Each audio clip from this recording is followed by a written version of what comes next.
Welcome to the Light Forge. This is Adwukta. This is Merps. Hope you guys are having a good start to the KNC meta. Also, having a good start to the holiday season if you've started. Let's talk about the meta. Let's talk about the meta. But before we do that, let's talk about the Light Forge Arena tier list and the class tier list and how we updated it over like a few days ago. I think we put the update out Friday morning or Thursday night, maybe Thursday morning. I forget when, but a lot of things have changed. And if you haven't taken a look, like every time we do an update now, that's like a big algorithm update. Every single card changes because it's all like we stopped doing the thing where we freeze everything and then we change individual cards. We're now just letting the algorithm do its thing. So it's useful to like get a little summary for these kinds of things. The major bugs that we fixed were Twilight Acolyte, which I know a lot of people have been talking to me about, but we changed like dragon assumptions and to make it go up actually, and then we changed Twilight Acolyte because it wasn't getting a dragon tag, so it was just like triggering always. It was like, it will always reduce anybody's. It doesn't. You don't need a dragon in your hand to reduce people's attack to 2 and to make this attack go up. So it was kind of going insane. So that's fixed now. Something no one talked to us about: Furbolg Mossbinder. It's like that 5 mana 1/1 that turns one of your friendly minions into a 6/6. Like, no one complained to us that it was way too high for being, like, it was a bad card, but that's still way too high because it's like an unplayable card. And if you think about it, it is an unplayable card. And I was always thinking, why is that so high? And so we looked into it, and it turns out it wasn't transforming your minion at all. It was doing, like, the dino size thing, where it was, like, just changing the stats. And that means it Right. has initiative, which would make it just bad, not unplayable. Yeah, yeah. It was like a dark speaker effect or dino size effect in which you could get initiative. It's like a 6/6 with initiative or 7/7 with initiative or something. Well, not exactly that because you have to replace. But yes, it makes a huge difference, right? Yeah. Where you transform it and then you can't do anything with it. Yep, and the other actual bug fix is Master Oakheart was like being calculated wrong, and actually like and Rin on the algorithm side was also being calculated wrong, but that makes Rin go up. So no one really wanted Rin to go up, but it did because it's that freaking good. Um, the major change, like algorithm wise, that we did is actually we made the holding in hand thing more sophisticated, and it's going to get even more sophisticated over the course of this week as we put in one more piece. So right now, all the like larger cards that you'd hold in your hand a little bit more are penalized a little bit more than we wanted to because we haven't implemented this one thing. I don't want to go into it, but in the next few days there will be an update, and that will be kind of the final overall meta update that the Lightforge tier list is going to do for KNC, and we're going to have one more major update after that, sometime in January, before we kind of settle in on what we think is the actual meta would be. Um, so board states got changed, like just a lot of things got changed. One of the more noticeable things that happened, even though we didn't touch the card at all, it's just because we updated some board states and things like that. Sneaky Devil went down. In fact, all like buff all cards went down significantly. So you have your Stormwind Champions, Mark of the Lotus, which is still a premium card, went down from insane premium to like still really better than normal premium. But it made the Sneaky Devil go down from one of our top cards into what I think is a more fair 112. And yeah, like Yeti's 109, this is 112. It's now no longer a premium card. It's kind of just like a good card. And we'll still keep an eye on that. Then finally, the one last thing that we fixed was the zero attack / can't attack thing. There was a bug in the zero attack thing, and then there was also a bug in the can't attack thing where we thought we did something and then we didn't do something. So anyway, long story short, golems went up and shaman totems went up, and your like shield bearers, your wax elementals, they all went up. Anything with zero attack probably, or a can't attack, probably went up. But yeah, you should check out the tier list. It's at thelightforge.com if you haven't yet. And if you look at the latest changelog, it'll tell you everything. But because it changed all the cards, it's kind of messy. You just want to look at like the very top and the very bottom. It basically shifted things to be a little more aggressive. And you'll see why once we talk about the meta. And again, this is not like we have a hand on the thumb. We have a thumb on the scale or anything about how aggressive the meta is. Like, the system just has calculated how often like each of the cards is being seen and what effect that'll have on board states and how long games are going to be and how much you'll need health and reach and all that. And it's come to the conclusion that it is better in this meta to be a little more capable of playing low mana costing cards, not really like necessarily aggressive cards. Like, there's no boost to curve. In fact, another major thing you'll notice is that 3-drop curves have all been lowered quite significantly, I think, because it's just not as much of a curve game anymore, even on 3. Like, 2s, forget about it, right? We all knew 2s were going away. But even on 3 now, it's important to have enough 3s, but there are so many 3s and it's so overloaded that it got a pretty big penalty after all these, like, really, because we know there's a lot of good neutral 3s being added in this expansion. And it's really filled up the 3-drop zone. So all the 3-drops, including the new ones, got lowered quite significantly from where we had them. So keep those in mind while we talk about what's actually happening in the meta and how to succeed in this meta. Let's talk about, what do you want to talk about first? How do we start talking about the KNC meta in terms of what you see in the arena? All right. Well, I think when we talk about the meta, we can just talk about the classes generally, right? Because it all starts and ends with the 9 classes that you can choose among. And we recently updated our class tier list, right? Well, we updated it, but we didn't put it anywhere. So, like, we updated it in our heads. We did. We did. And now it'll be presented to the world in glorious fashion right here on the Lightforge. All right. And without, drum roll or fanfare, so here's what we decided on, right? Tier 1. This is like the worst tier list we've ever come out with for the classes, because we got to the point where we're like, hey, we should really come up with a class tier list. We played a lot in this arena. We know what's happening, right? Oh, gosh. And then we started going through the list of all the classes. And this is, like, actually what we ended up with. And I think this is a very good reflection of the meta right now. Okay, so tier 1 is Hunter. Yes? Yep, tier 1 is Hunter, by far. Okay, great. Adulta, please tell us what tier 2 is. I don't want to tell you what tier 2 is. I don't have that much headspace to tell you what tier 2. Let's go to tier 3. What's in tier 3, Merps? Tier 3 happens to be Shaman and Warrior. Wow. Is there anything below? Is there a tier 4? No, there isn't. Ooh. So fill in the blank for tier 2. So what really happened is, like, jokes aside, we definitely believe that Hunter is at the top of the meta right now. I think most people would agree with that assessment. And most people would agree with the assessment that Shaman and Warrior are, at the bottom, right? And some people can argue that Warrior is at the very bottom for one reason or another. But we believe that in the middle, you can say that, I believe that, let's say, Priest and Paladin and Warlock or whatever, like they're a cut above like the other classes in that middle area. We think that'd be fine if you want to categorize it like that, but in our minds, the differences between the classes in the middle are very small, or with the sort of delineations that we've made, certainly not as big as like those jumping from Hunter to not as big. Like, it's so small that we put them in the same tier, and we're not even like saying which one's necessarily better, because I don't think that any of those middle classes are that much significantly better than any of the other classes. Like, it's all kind of balanced.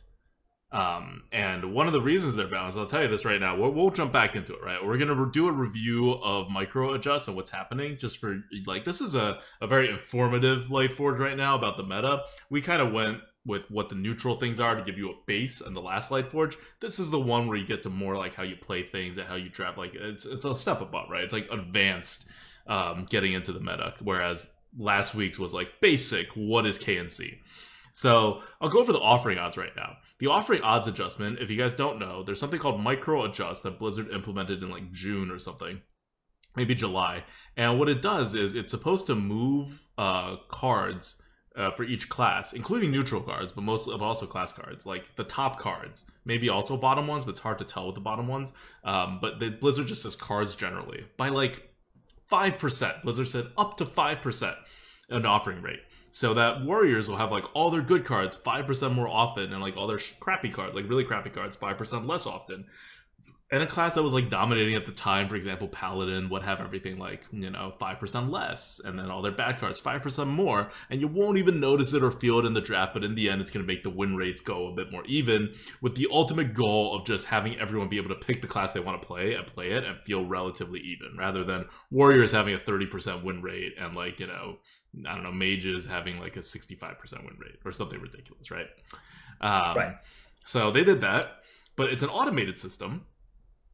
So this is what happens when you have an automated system and you have these miscommunications that keep happening within Blizzard when it comes to the arena.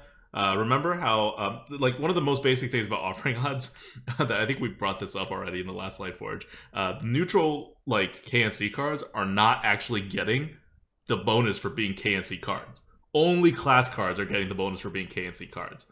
In the patch notes of the release that Blizzard gave us, they said all KNC cards should have the offering bonus, but that's just not what's happening, and they know about it. Like, this is stuff that people who found this out, which is not us, that was Taro reviewing HS Replay stats.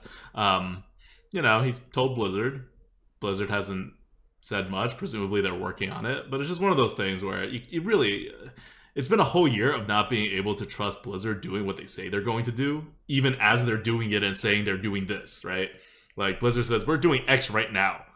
You shouldn't think, oh, X is being done.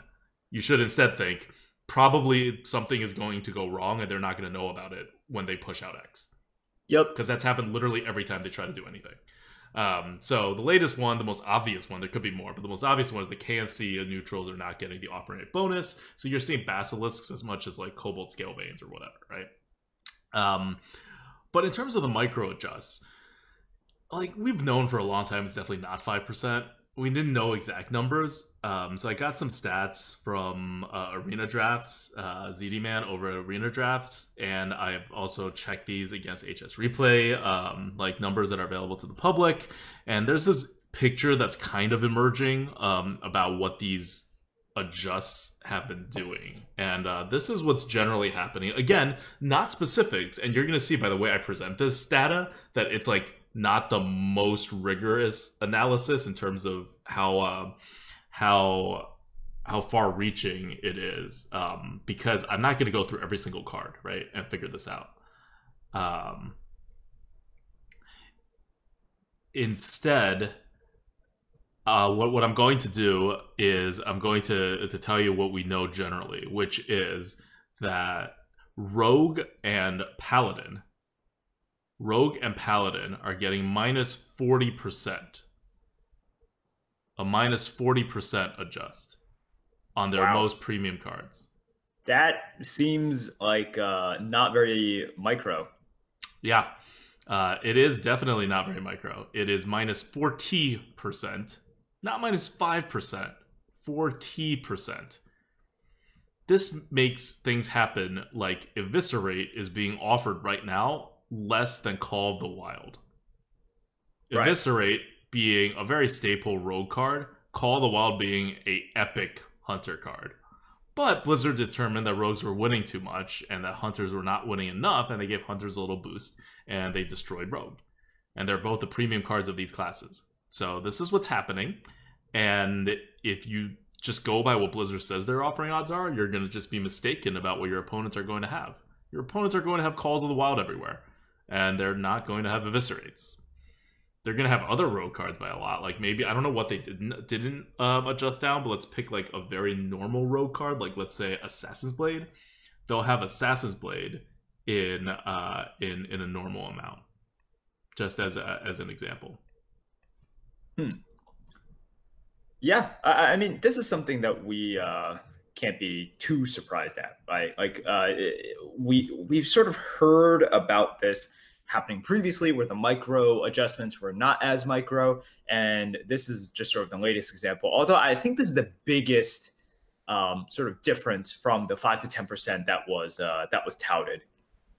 I don't even know if this is the biggest difference. At some point, someone said 75%. Like, like it depends on who you're talking to. But it's just been happening. This is not new.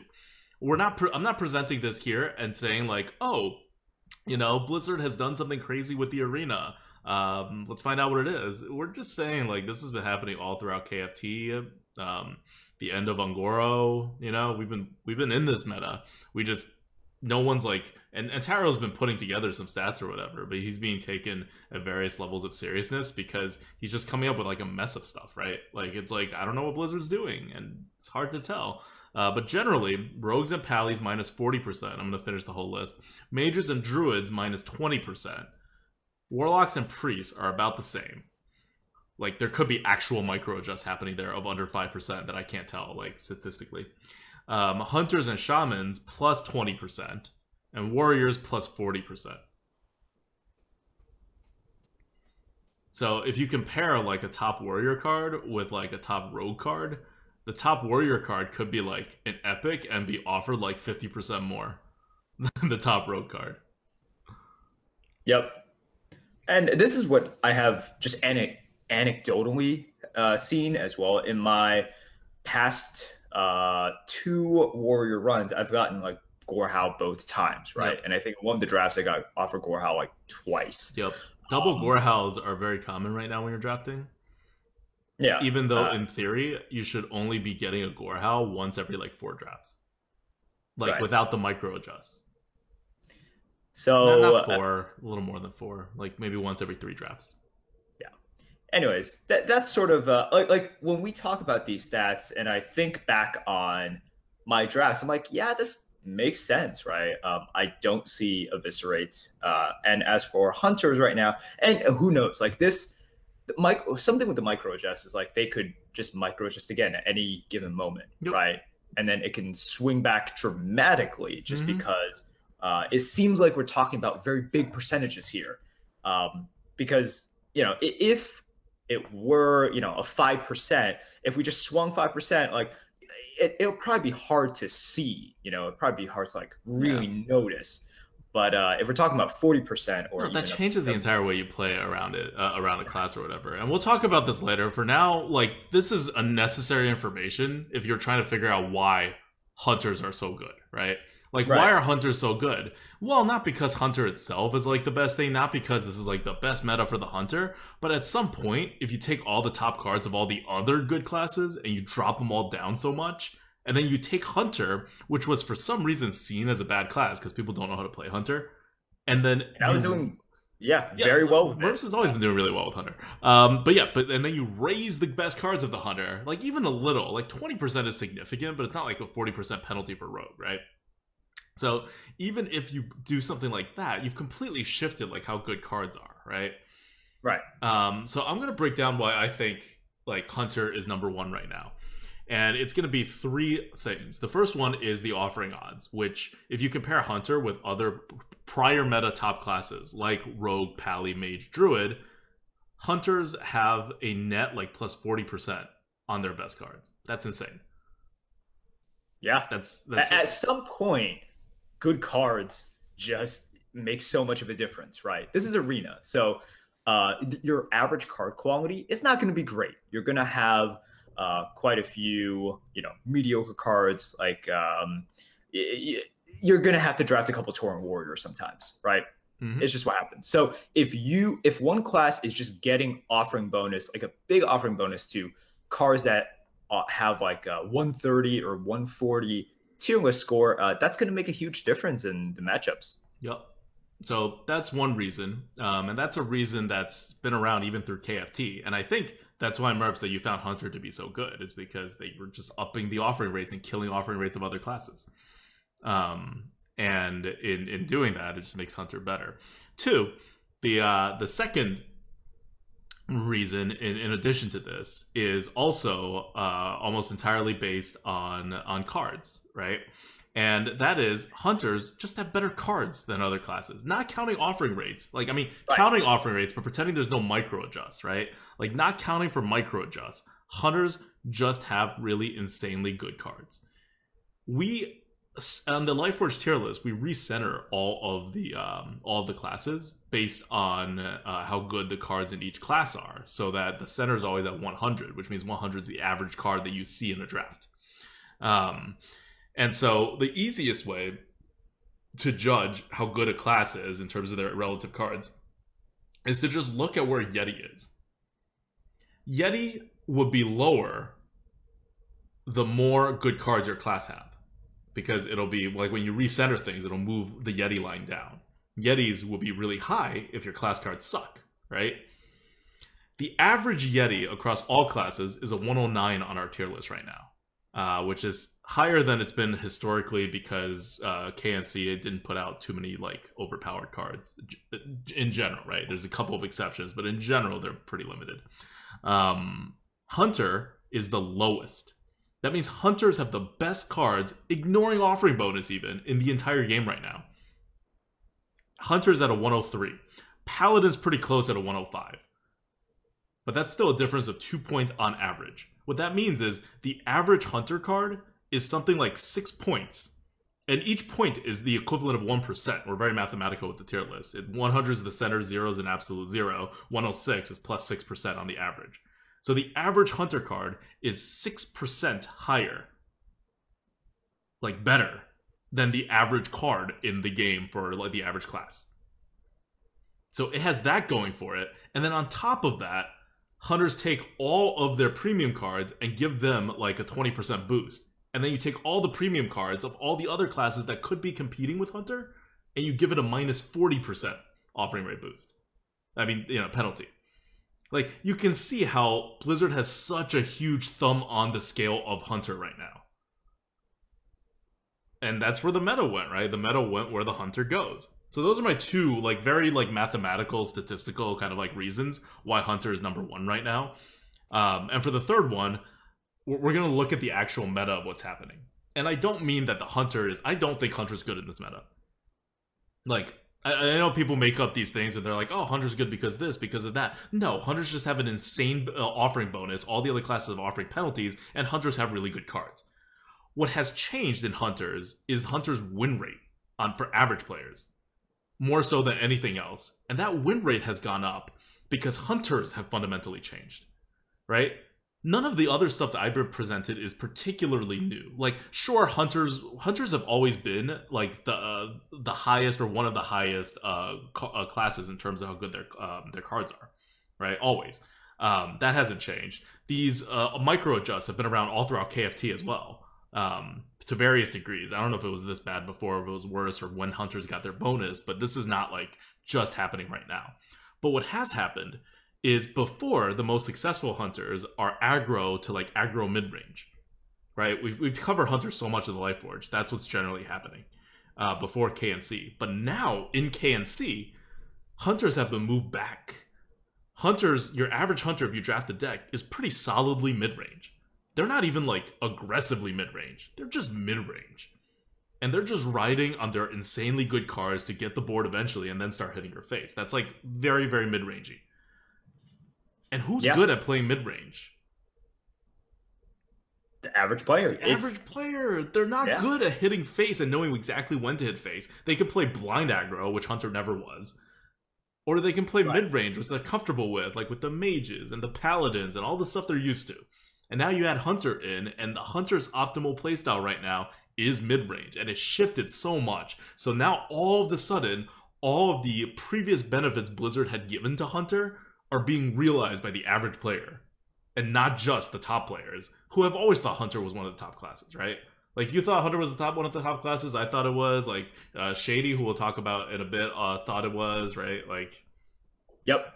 And Hunter is one of those classes that really, I think, throughout the past few metas, separated, the infinite players from we'll call them the average players, right? Mm-hmm. In which you really do have to, or if you want to maximize your win rate with Hunter, you really had to trend towards aggressiveness. And by doing that, you really had to know when to flip the switch. The punishment was severe if you made a wrong decision in the early turns or in the mid turn, just by, tempoing, anti-tempoing, hero powering, not hero powering, doing that stuff. And I totally agree. I think right now, sort of like the optimal zone and the optimal playstyle for Hunter has shifted to, really fit. Like normal players, they don't have to adjust, right? It just Hunter has really sort of settled into a spot that fits them. And I think this is a good time to mention, we adjusted our class tier list, but there's recently been an article that's come out by Shady Bunny. It's gotten some traction on Reddit, but you guys can find his KNC early meta report for Arena on f2k.gg/articles, and you guys can find it in there. But Shady agrees with you a lot. And so one thing that he says about Hunter, and Shady obviously agrees that Hunter is in the S tier right now. Mm-hmm. But Wow. Shady basically says, if you're an experienced Hunter drafter, you might ironically do worse with it right now than someone who's just playing it because it's good. And he goes on to say that, if you knew how to play Hunter before and you try to play the exact same way by like forcing a lot of twos, right, which is what I totally did previously, and sort of going down a lot in value to get like the early drops. If you do the same thing right now, I'm not saying you can't go 12. You can definitely go 12. It's just probably lower percentage than playing a bit more mid-range, right? You definitely still draft the candle shots, and you still get the premium twos. Like if you're just getting bombers, if you're getting crackling razor maws, yeah, of course you take them. But never try to force it in the way that you might have tried to force it before, and just say, look, I got really good cards. I still have good tempo plays. And I'm just going to draft these really good cards and then, play secret and on turn 5, get 9/9 worth of stats with, the Wolves.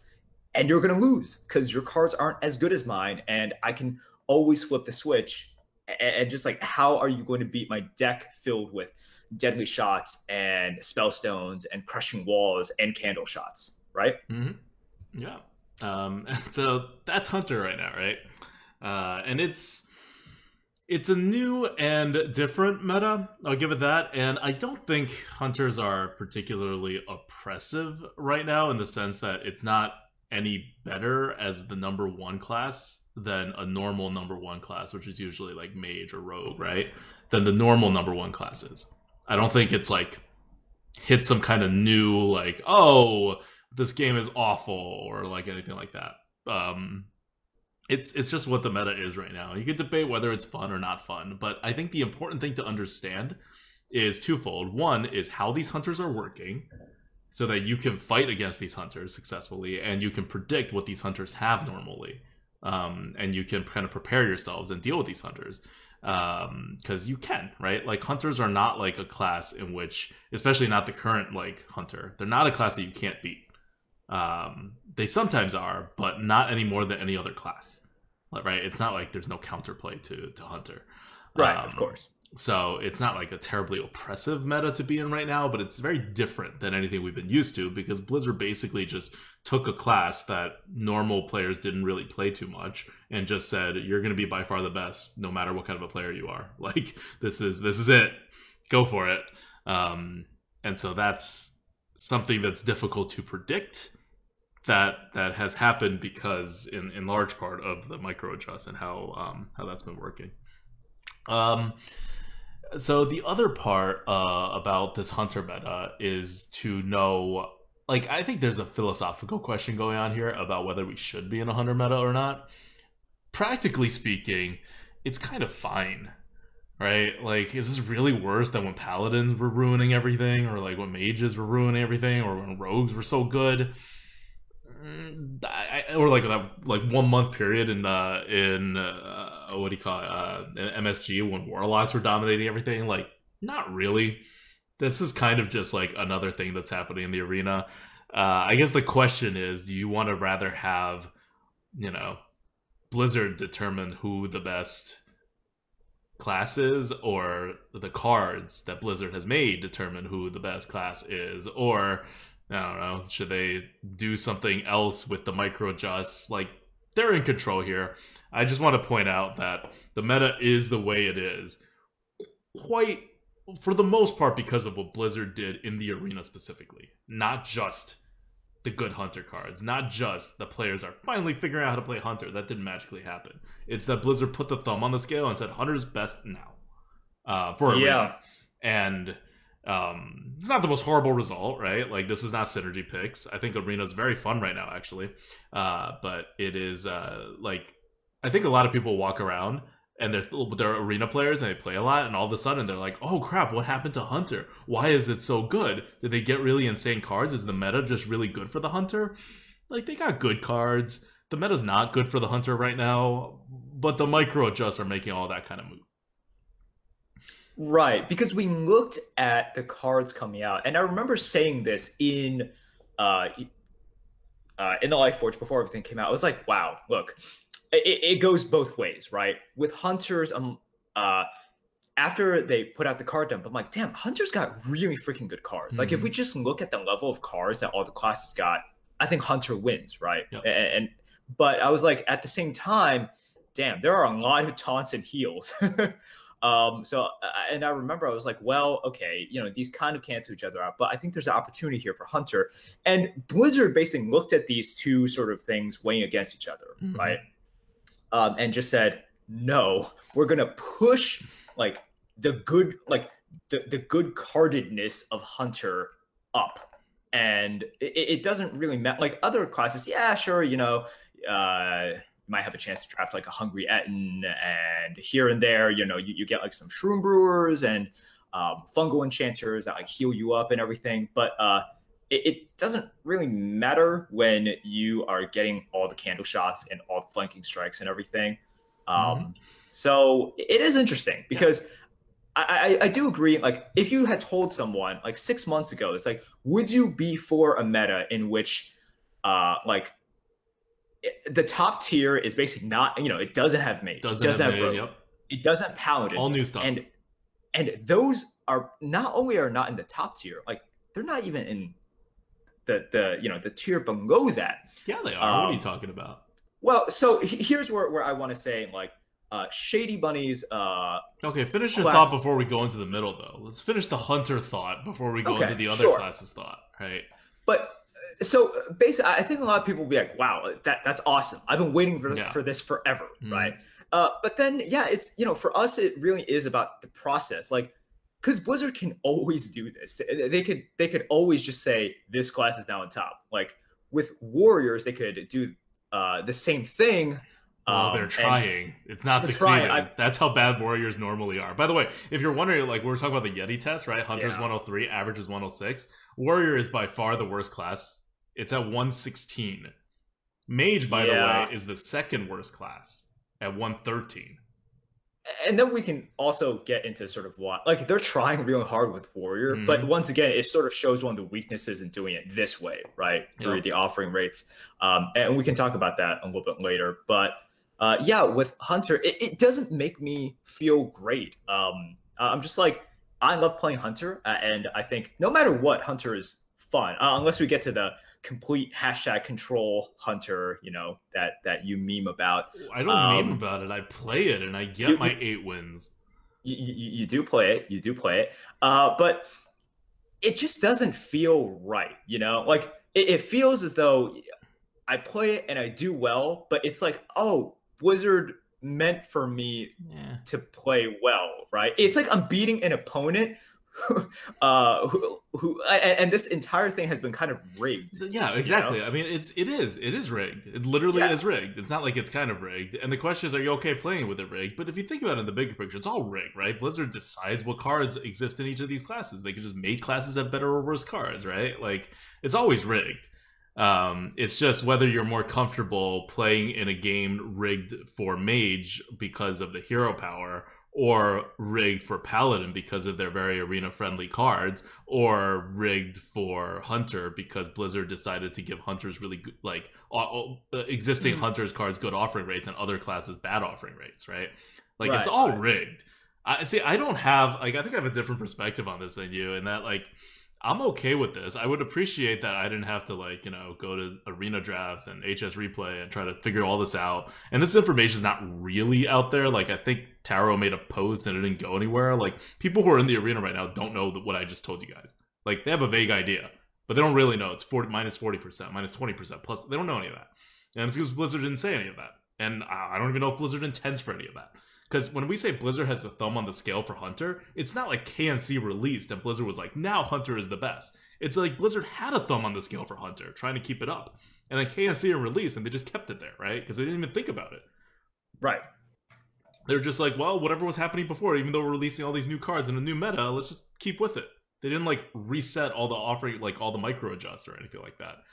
Again, like I don't think there's that much of a difference between how Blizzard is touching this. But if it's really just like Hunter is here instead of Mage or Rogue, then why touch it at all? If we're still going to have an overpowered class. Like I thought the point of touching it was to make sure all the classes were pretty even. Yeah. Which, speaking of all the classes are pretty even, let's talk about the successes of Blizzard's micro adjusts. Because I think the micro adjusts have had a lot of class balancing effects on this tier 2, right?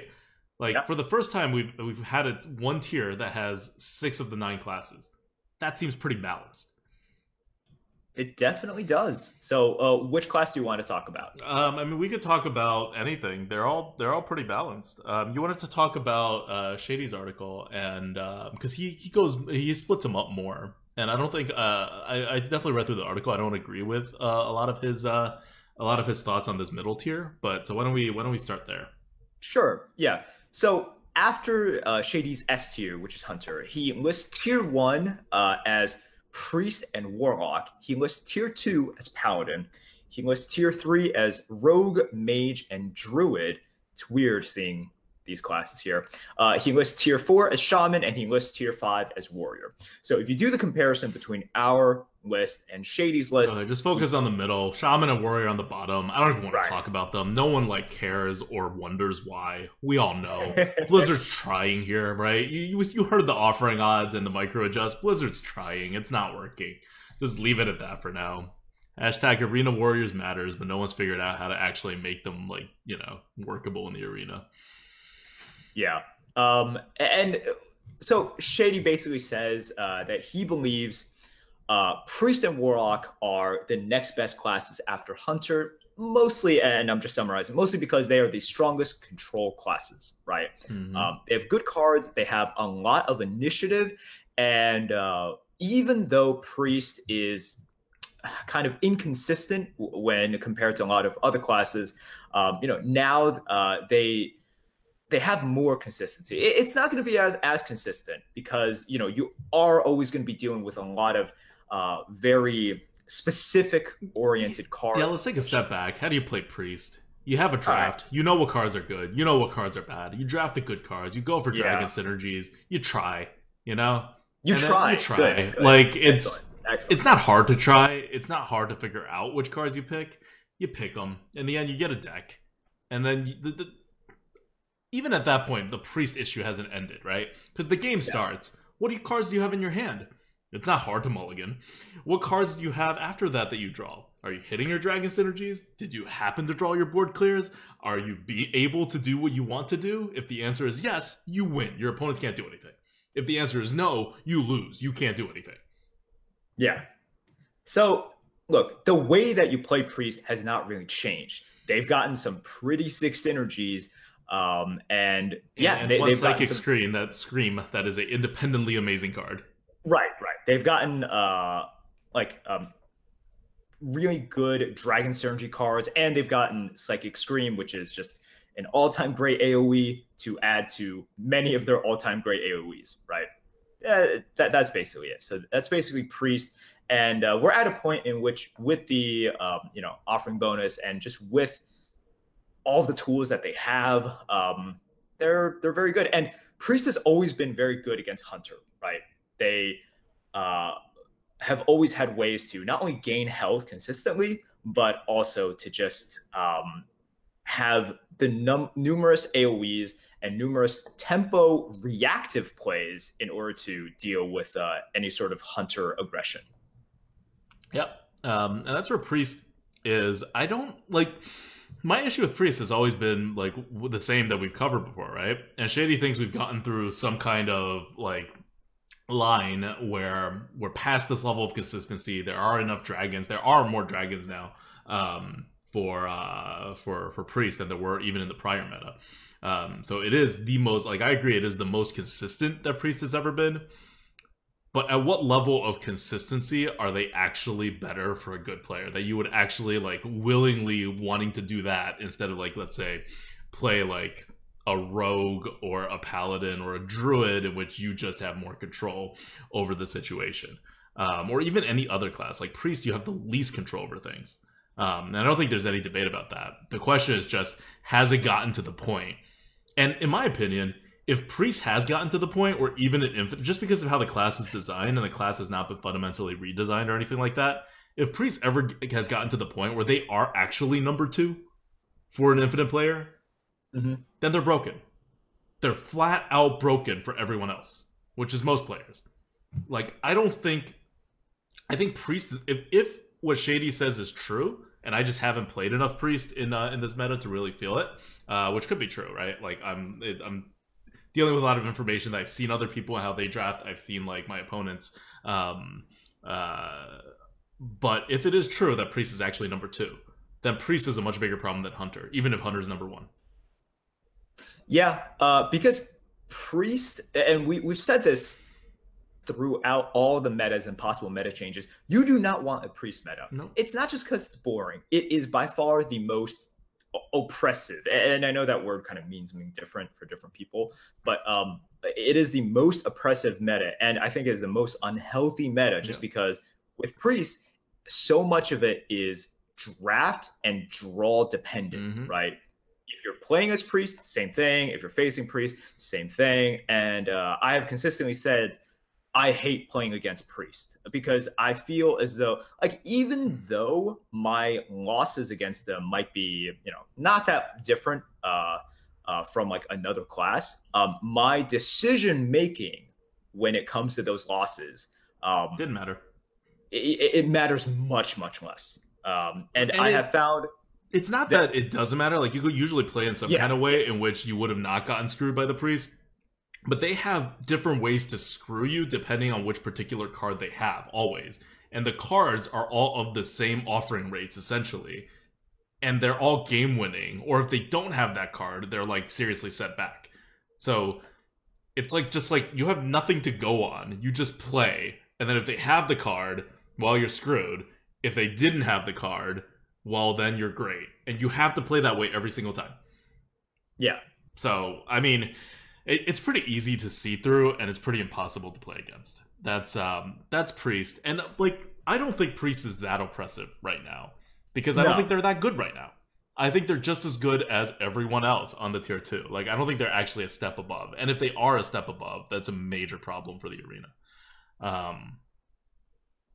Anyway, my bigger disagreement, I think, because Shady puts Warlock at number 2. And I thought that was more interesting than Priest. Because I can see a lot of people liking Priest in this meta. They're the best in this. Priest is better in this meta than they've, like, pretty much ever been. Because I don't think at any point were we like, oh, is Priest the number 2 class in the arena? Whereas now we are saying, is Priest the number 2 class in the arena? So Priest is definitely, on the way up. Warlock, I have had such crappy experiences with, both, like, facing them when I destroy them and when I am playing them and I get destroyed. And one of the things that Shady brings up, which I thought was really good, is that he's saying Warlock is just a control class now. Like, Zoo does not work. The way to play Warlock now is control. Whereas in prior metas, Warlocks have been pretty, like, flexible, I think, with all those board clear. Like, since MSG, they've been very both board cleary and also able to kind of, like, tempo out. And prior to MSG, they were very tempo based. So now it seems like they're very control-based to succeed in this meta. And that's more of a meta thing than a Warlock thing, because Warlock's got, a 1-drop and a 2-drop, right? Like, and a 4-drop. You're not going to ask for a better curve than that, but it seems like curve just doesn't do what it's normally doing. Yeah.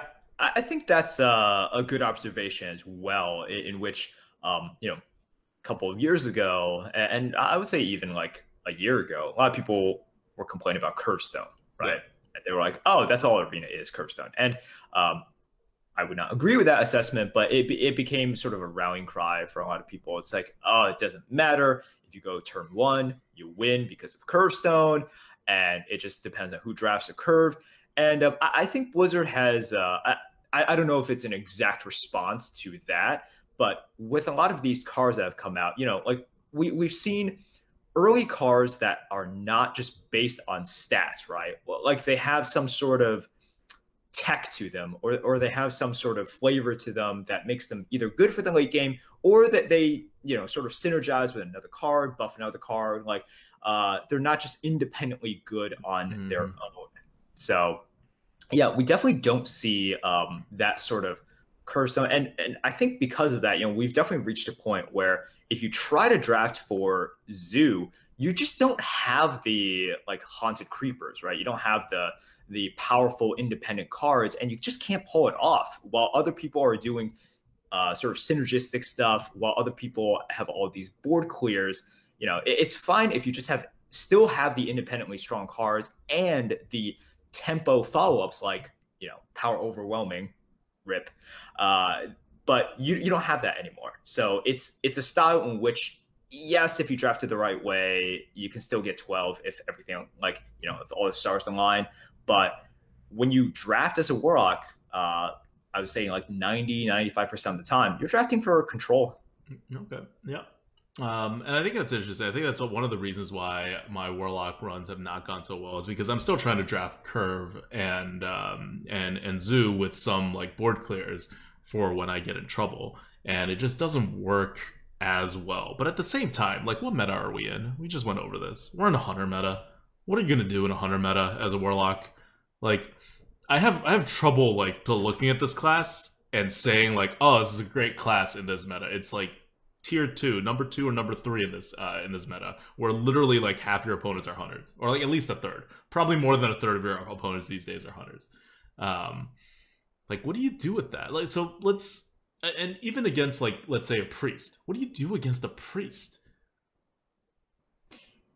Yeah, this is one thing that, and I will say, I don't have that much experience with Warlock as well. I've played, I think, like 2 runs with Warlock, right? But it does feel as though, if we are talking about Hunter as the top tier and then Priest in the same tier with the Warlock, if you're playing Control, the Priest will out control you. Yeah, Priest will out control you, and then the Hunter will always be more aggressive than you.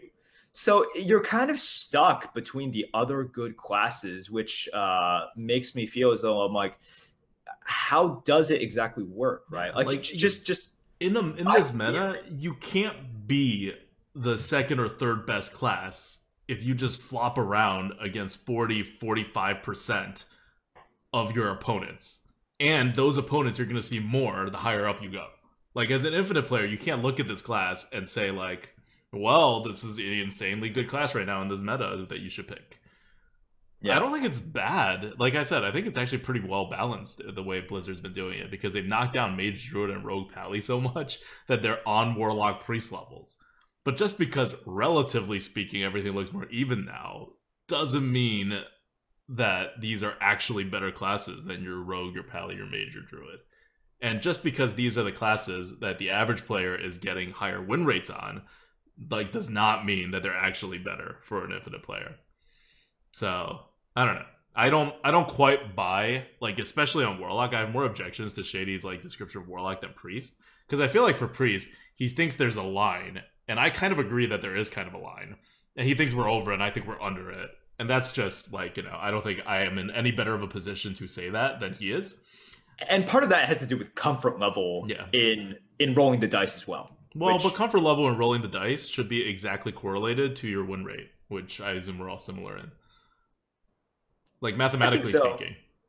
Right. But also, this is, like, it'll differ if you're, like, going for the leaderboard versus just playing as Infinite, right? Explain. Because okay, I think for example, if you are trying to leaderboard and in the first few runs, you're forced, quote, forced to pick priest. I think you say, okay, sure, like I'm Okay, just but going. okay, take leaderboard off, just like average.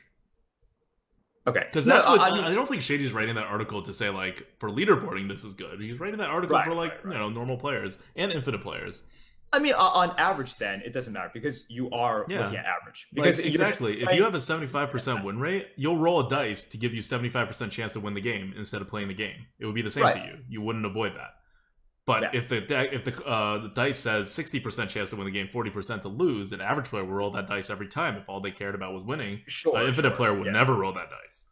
So Yeah. that's the line, right? Like that's what I mean. Like I agree with Shady. There is a line, and that line for an infinite player is about like, or I don't know, for us is about maybe we're like over an infinite player, and that's like the distinction that should be made. But Shady's also like the same. So if Shady's win rate is 75% and he thinks Priest is number 3, then he means that the Priest RNG-ness of card draws and your offering rates in your deck is over a 75% dice roll.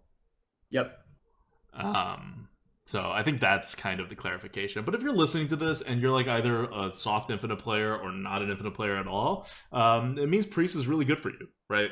Like if you care about winning, we're arguing right now over whether Priest has made it over the line, and we're putting it into the mid tier with everyone else for infinite players.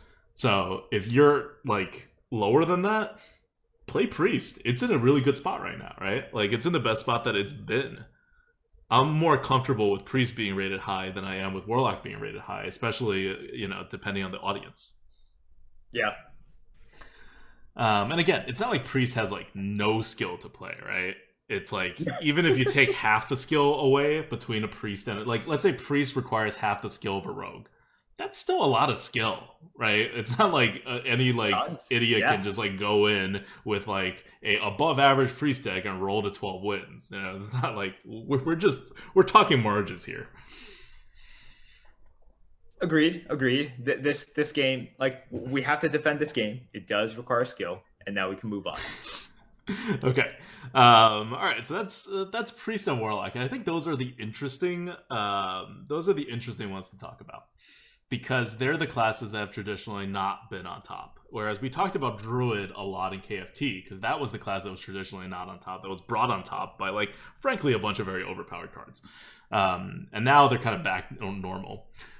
For my pick, if you were to ask me what the second best class is right now in the meta, that's what I would go with. I would go with Druid. And I would go with Druid for 2 reasons. One, well, we'll say 3 reasons. One I wasn't going to say as a reason, but we'll start off with offering rates. Your Warlock and Priest have normal offering rates for the micro adjust. Druid has a penalty, but it's only a minus 20% penalty. So it's not like a terrible penalty. It's not like a Rogue Pally level of penalty, right? And I think we can agree that Druid in the prior meta at least was pretty much as dominating as Rogue or Pally at least. And it was only not getting this penalty as high because most people suck at playing Druid. That's always been true historically. It's one of the like oddly expert classes because it's so normal and it does normal-ish things. And in this particular meta, it has a very, very good quality, which is that Druids are the best counters to rogues. Sorry, not rogues, to hunters. I was like, oh man, that's really helpful. Not rogues. Sorry, they're not a counter to rogues at all. They're a counter to hunter because they can always gain 1 armor per. And hunters, even though they're less reliant on their hero power, they still use that as an out for many of their wins. So you've countered that whole entire set.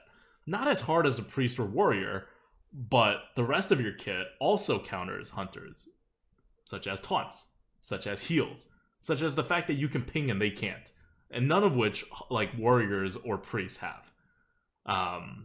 So like one of the reasons Priest is in a good place right now in the meta also is because of the whole hunter thing, whereas hunters are normally so fast that they're actually better than Priest, despite the fact that Priest can technically nullify the hunter's hero power. Now hunters are slow enough that the fact that the Priest can nullify the hunter's hero power actually makes a pretty big difference. But you're still not going to be Druid. Druid is the best counter to Hunter, and that in this meta where everyone is playing Hunter, that's pretty important.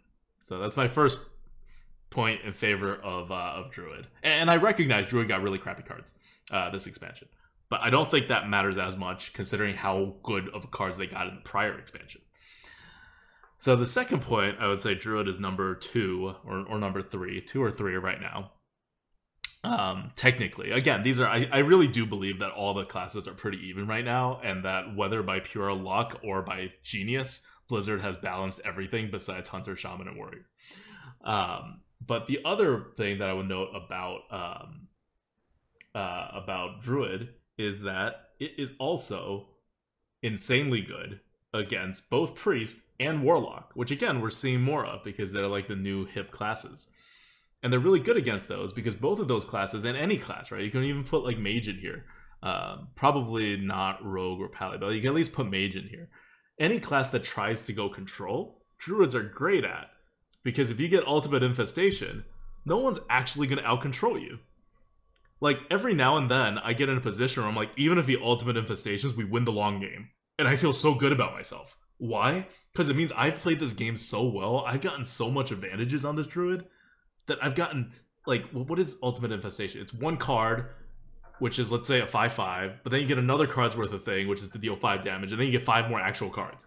So you get 6 extra cards. So in the long game, I am so successful right now that even though he doesn't lose any tempo and gains 5 armor, I can beat 5 more cards out of him. Right? But that just doesn't really happen if you're a good player. You don't get beat like that. Like, it's one thing to be like, I'm a good player, I will beat Druids like that because I can get a 6-card advantage. You're not going to say, like, I'm a good player, and I'm going to lose a 6-card advantage. You may lose, like, a 3-4 card advantage against a good, another player, but if you really think you're, like, that good, you're not going to lose a 6-card card advantage. That's just not going to happen.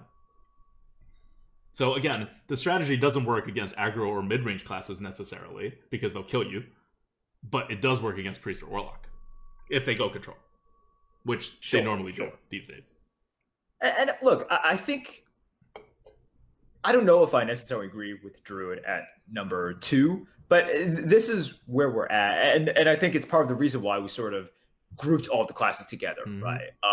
I think you really could go with any of those classes, and they're just so similar. For me, I think Priest might be number 2, but that might just be because I kept getting wrecked by Priest recently. Yeah, you also can't look at your opponents and derive anything because your opponents have better decks than you always. Because your opponents are a lot of not as good players as you who got to where they are by decks, just like relative to you. Just that's always that's always going to be the case if you're a really good player. Yeah, and when Priests get really good decks, we all know Priests get even better, right? Like, they get even more insane. So it looks more consistent if you're only looking at your data set from opponent's perspective. Sure.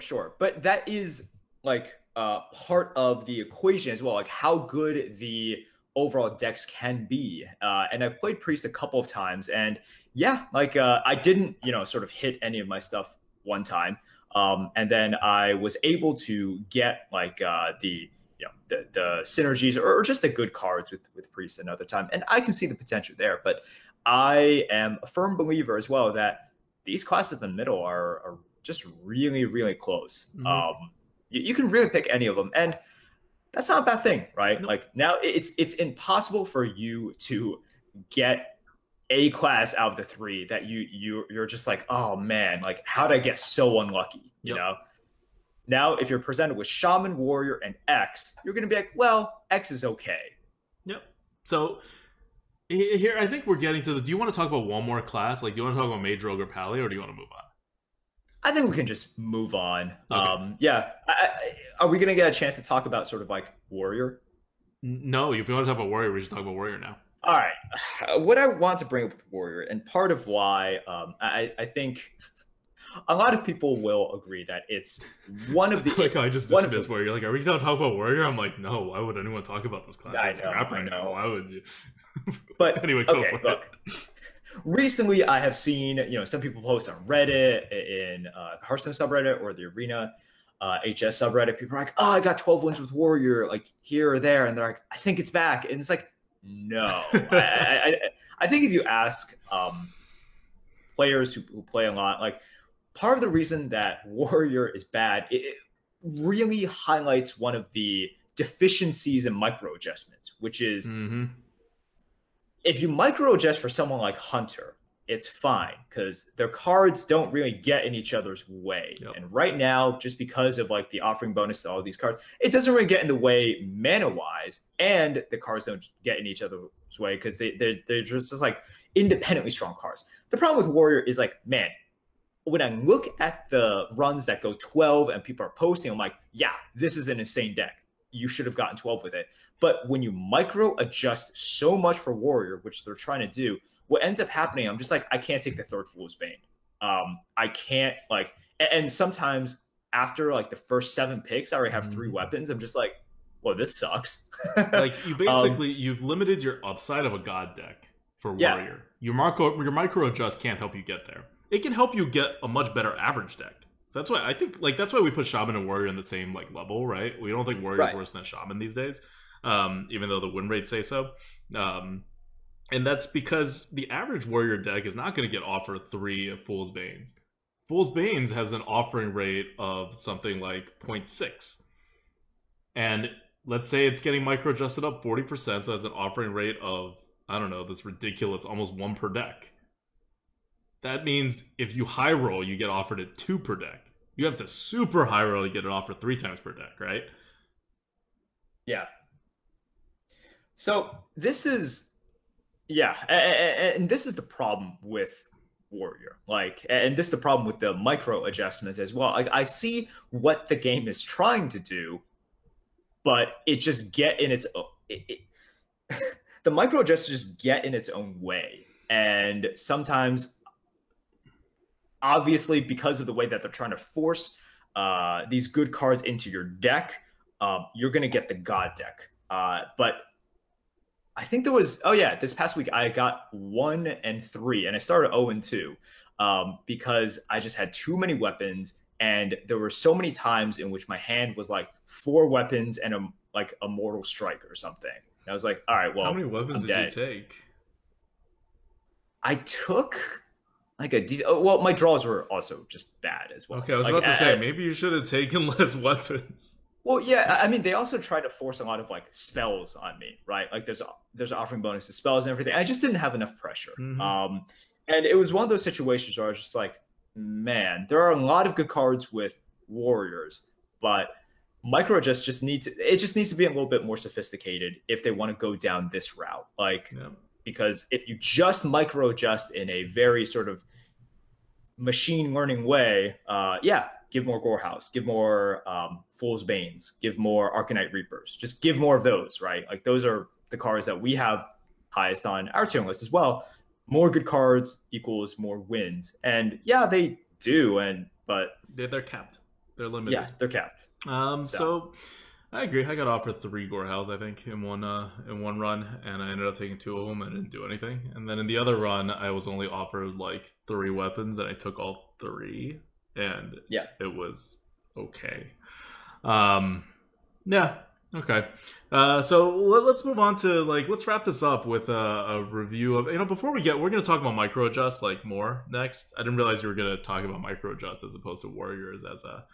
In this meta particularly, but let's do let's talk about micro adjust now because we're already on the topic. And we're not going to do card good bad today. We'll end it. We'll end it with a question from the goat. Micro adjust. What do we think about it right now? What's your opinion on the micro adjust? Because we know, 1, it's weirdly causing Hunter to be number 1. Right. At the same time, without it, Warriors and Shamans are going to be even worse, right? So on one hand, it's solving the problem in tier 2 very well, right? Like your mage, your rogue, your pally, your druid, they're fine. Your warlock and priest, they're fine without getting any bonuses, and so adjusts have left them alone.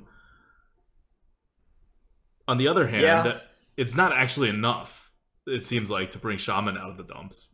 And it's definitely not enough to bring Warrior out of the dumps. I don't know how much more they can. I agree with you, right? They can't micro adjust Warriors any harder than they have. It's getting absurd. They're already adding 40%.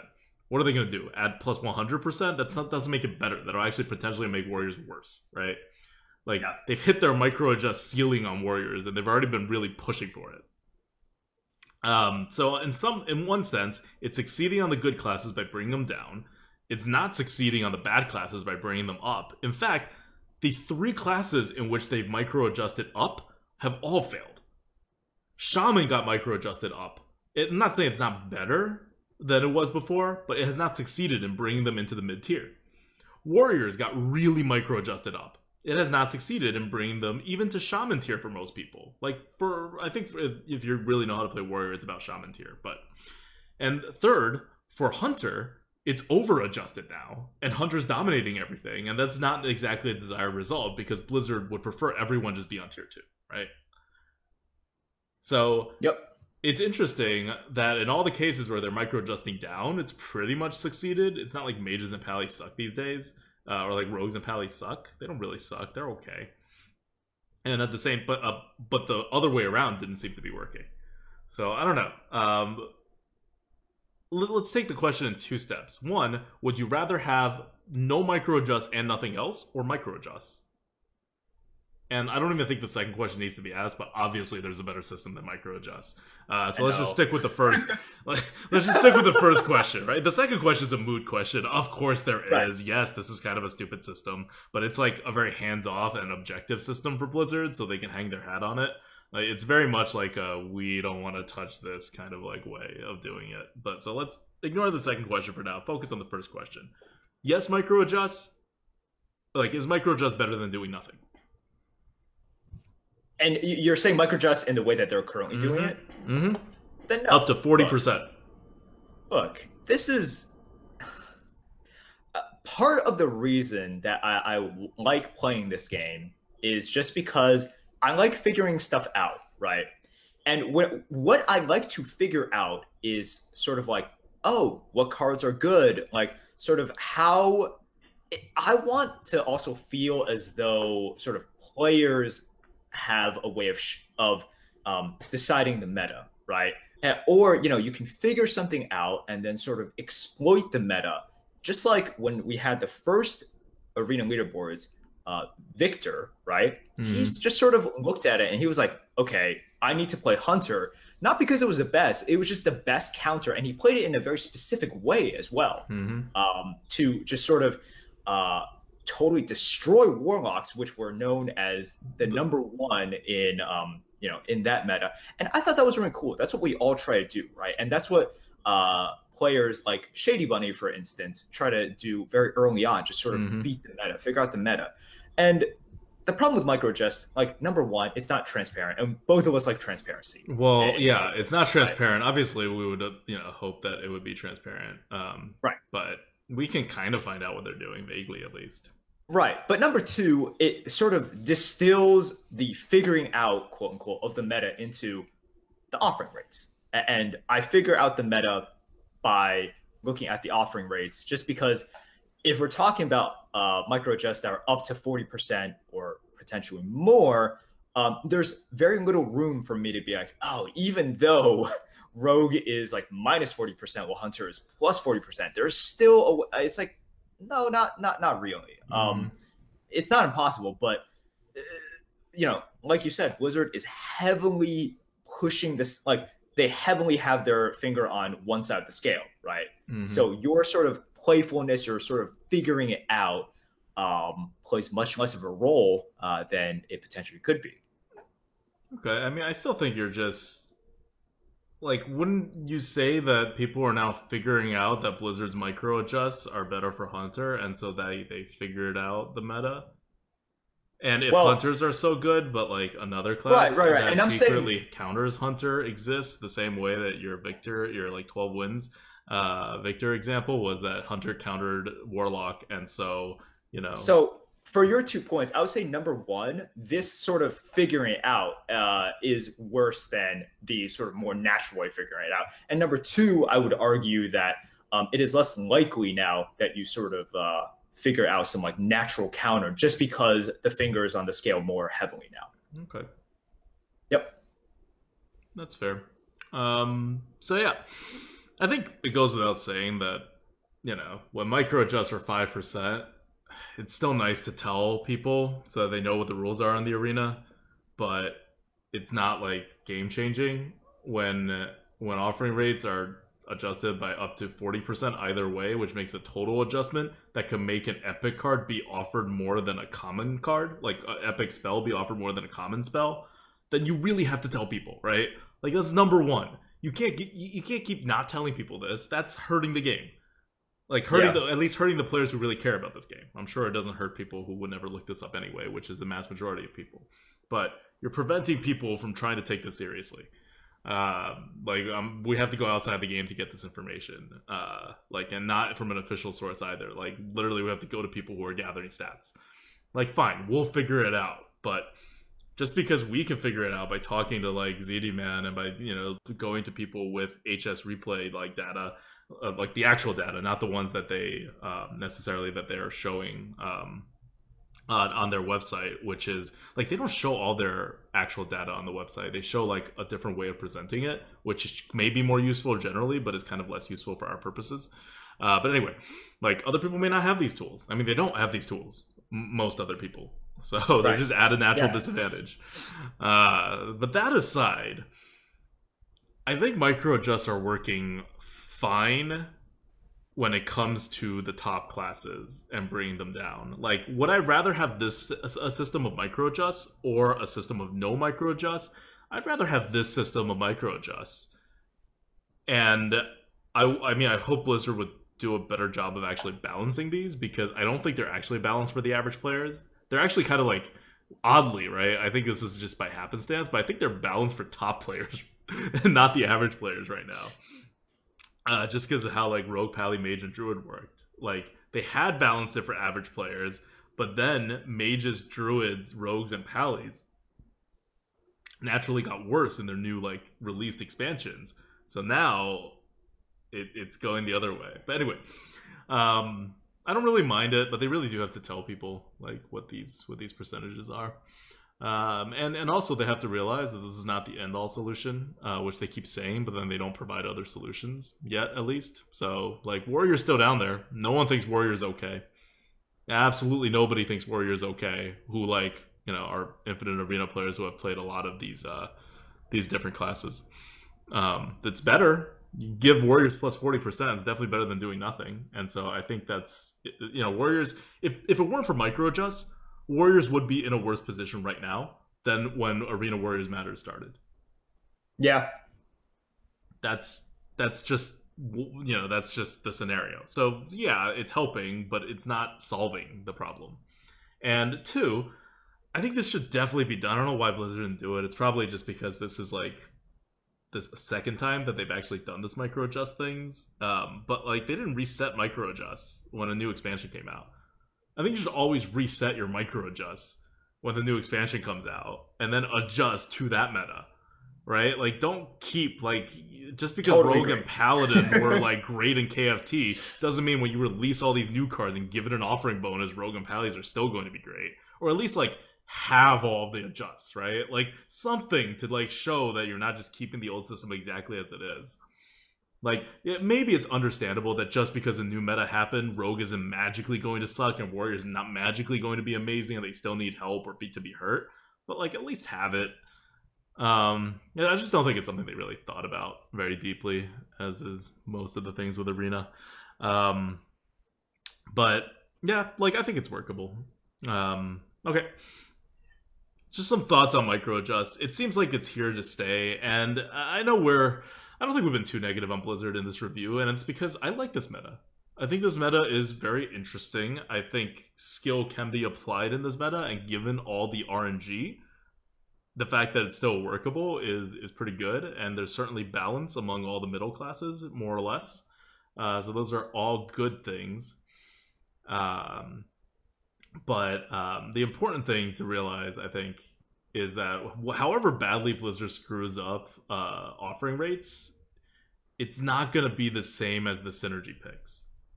Yeah, like, agreed. Like, we're going to complain about things because this is not the best system and it's causing weird things like Hunters being the best, but like being the best for average players. But this is not like a big, Arena is barely playable thing that I think synergy picks really were. Like that was a dark period of Arena. that lasted 2 months, even though they knew there was a problem within 1 week, like a serious problem that everyone agreed with. So there's no problem like that here now, and so I think Blizzard has a a long runway right now between this expansion and the next expansion to like really figure all this stuff out on a micro level. And I hope they don't just sit on their laurels and be like, yep, I guess everything's fine now. Because everything's not fine. There's just not like, we're not at emergency levels, right? Yeah. But they have time, and I don't know, in 4 months you can do a lot of things, right? Like if they keep making the changes that they have been making over the course of the year in the next 4 months, and they're actually like all for the better instead of doing more synergy picks, like they'll get there. I think that's fair. It's not something that we enjoy, and obviously we've expressed our opinions on micro adjustments before. But look, it's workable, and I enjoy the game right now too. Look, any meta in which Hunter is number one, I'm not going to complain that heavily about. We're playing Hunter after this too. I have to say though, part of what I enjoyed about Hunter was sort of like the hipster aspect of it, right? It's like, oh no, Hunter isn't good. It's like, no, Hunter's good. Like I liked Hunter before it was top tier, Yeah. Yeah. Okay, question from the GOAT. Let's end on the question from the GOAT that we have not done for like the last like 4 weeks because we've been doing K and C like card reviews and things like that. Yeah. All right. Question from the GOAT. I see people have asked us this in the chat. I think people just want a update on how dungeon runs are going for us. Right now they have that big competition for dungeon runs, and how are you doing? You're not going for this challenge at all. No. We don't have time for that. Yeah. And plus, Trump already got 9-9. You're not going to beat that. Literally. Well, no. It's not about who gets number one right now. It's top 10, and then they go into the second round. What do you mean top 10? Oh, like if there are 10 players, they can get 9-9? Well, no. There's the top 10 players up to a certain date, then go on to a second round. Right, but what if there's more than 10 players that got 9-9? I mean, there aren't so far, right? But there could be, like, right? Like they have tiebreaker scenarios. Okay, fine. Well, when they pitched the idea, I was like, it's just going to be 9-9. Like, not just someone's going to get it. I feel like multiple people are going to get it. But anyway, we're not in that competition. But dungeon runs are fun, and I did a 1-1. Like, you can still see it. And if you extrapolate, yeah, it's like I did 9-1, even though I failed a lot on the other ones. But no, like my first rogue attempt worked. That was something. I didn't even think I had a great deck. It's fun, and we're kind of working it into our stream schedule too. Like you'll see, I'm doing dungeon run Sundays now after the coop rather than arenas, and I will continue doing that until I am actually done with all of my classes, which could take like a long time. Because I'm going to try not to play dungeon runs off stream anymore, and just save it for on stream, so we can get all the excitement, and you guys can advise me on which picks to make. But yeah, it's really fun, and I really hope that Blizzard supports it. And I've written about this already. Like, our algorithm is capable of handling this, but I'm not going to take the time and effort to program all 50 freaking bosses. And then, like, go try to find their actual, like, not offering rates, but, like, the rate in which you will meet up with them. Like, I'm not going to go and, like, this is just way too much effort if it's just for one expansion. Because it's, like, a serious undertaking. Yeah. Because, like, the algorithm knows, like, your opponent has a deck. You can give them a hero power. It scales with number of cards in your deck. Like, everything works. They can do 3 picks at once. That's all fine. But like, this is not something people are going to be playing in 4 months if they don't update it. And so Blizzard now kind of has this choice to make. Like, they have a hit on their hands, right? Dungeon runs are a slam dunk, grand slam, like home run, whatever other sports analogies, all the sports analogies. Everyone loves them. Casuals, pros, like, it's just fun. They got it right. And now the question is it going to be supported when future expansions comes out? It's not even like right now you have to click like solo adventures and then go into like KNC and then click dungeon runs. Like, it's not even like brawl, right? Like, or arena. It's kind of just one of the other things. It's like KFT's Frozen Thrones adventures. It's just not the same. So if I really think Blizzard has an opportunity here, and if they want to capitalize on it, there's a whole single player like limited like roguelike fan base out there.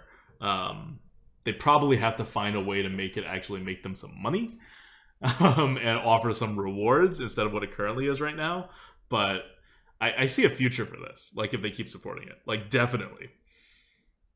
Oh yeah, definitely. So it's fun. So far, I am 3 out of 4, like unofficially. Like none of it's been streamed. But yeah, it's very fun. Like definitely a lot of decision making, right? It's not just. I mean, the AI is still a little bit broken, Mm-hmm. but it's a mode in which you definitely have to think crazy. You have to like think about stuff. But yeah, it's a fun thing so far, and I look forward to getting my card back at a certain point, probably like end of January. I really do not play the game that much. Yeah, you think you'll finish by end of January? I will not be done by end of January. I can promise you that. Yeah, we'll see. But that's where we're at, and we're just having fun with it. Mm-hmm. What do I have? I have Warrior and Rogue. Those are the two that I have. But I've definitely played more than like I'm definitely not 3 of 4.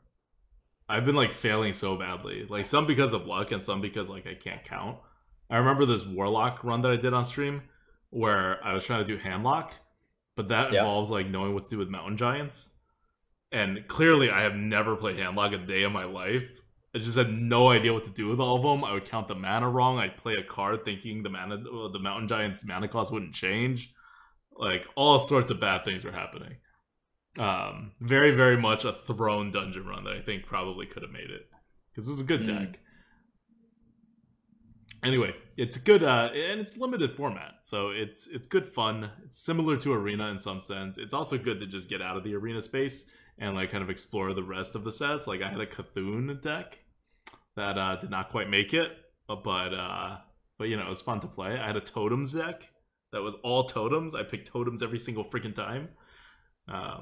It did not work. Don't do that, guys. Don't just pick totems every time. You need some removals. Sounds good. All right, that's basically it. I think we talked about the meta sufficiently. Go out there, draft Hunter, play Priest, and just have fun. Like we said, it's one of those metas where you can't really be disappointed with like 1 out of your 3 choices. Yeah, you'll be disappointed with like Warrior and Shaman, but your third choice, if you get Warrior and Shaman, you should be okay picking it. It'll be mid-tier at least. Yep. All right. Well, that's it from us today. Hope to see you guys next week. And next week, the Lightforge is going to come out on a Saturday rather than a Monday because we're recording it live on Fridays for the next 2 because Sunday's like Christmas Eve and then it's New Year's Eve. Like this is a weird calendar year. So we're shifting the Lightforge and and the Arena Coupe to Fridays for just those 2 weeks. And in case you're also wondering what's happening with us for the rest of the holidays or in 2018, I've written up a State of the GOAT. It's like a huge, long essay that tells you like literally everything that's happening with the Grinning Goat, including a schedule change for Twitch streams, like all that stuff, tier list stuff for next year, algorithm stuff, and that's on the Grinning Goat subreddit. So check that out if you want more detailed information. You can also ask me any questions there, and we'll answer. So yeah, that's it from us. Until next week or Friday this week. This is Adwicta. This is Merps. See you guys.